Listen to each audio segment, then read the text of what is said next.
No doubt you've seen the chaos in the streets.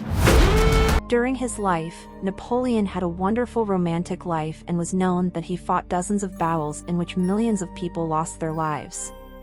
Having conquered almost the whole world, he never managed to have only one woman he loved who was ready to fulfill any dirty desire of him.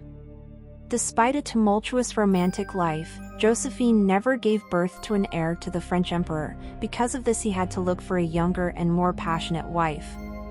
He tried and tried a lot of times, willing to have a son who would be the heir of his emperor.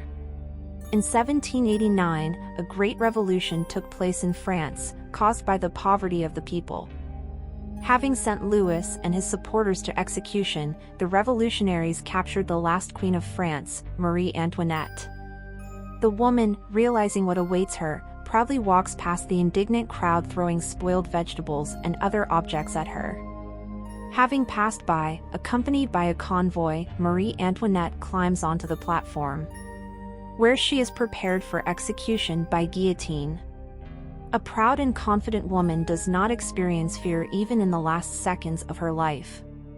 Napoleon Bonaparte, a young artillery officer, also observed everything that was happening. Immediately after the public execution of the Queen, Napoleon meets with Commissioner Paul and learns that the British fleet has captured the port city of Toulon. The officer develops a plan to protect France, promising to solve the problem as soon as possible. Soon Napoleon arrives in Toulon to spy on the British. Having melted down old weapons and prepared explosives, the young Corsican prepares for the assault. Under cover of darkness, his troops begin to storm the fortress. The sleepy British try to fight back and take Napoleon's life, but he captures the fort, destroying their fleet, for which in the morning Napoleon receives the rank of brigadier general. In the evening, Napoleon goes to a theatrical performance dedicated to the execution of the French queen, where he meets a charming woman. Josephine notices the officer's gaze on her and approaches to get to know each other better. But he decides to maintain secrecy and asks not to mention her name.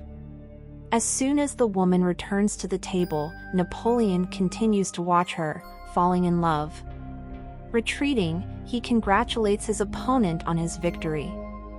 A little later, Napoleon meets Wellington on board the ship and learns that instead of execution, he will live on an island in the middle of the ocean.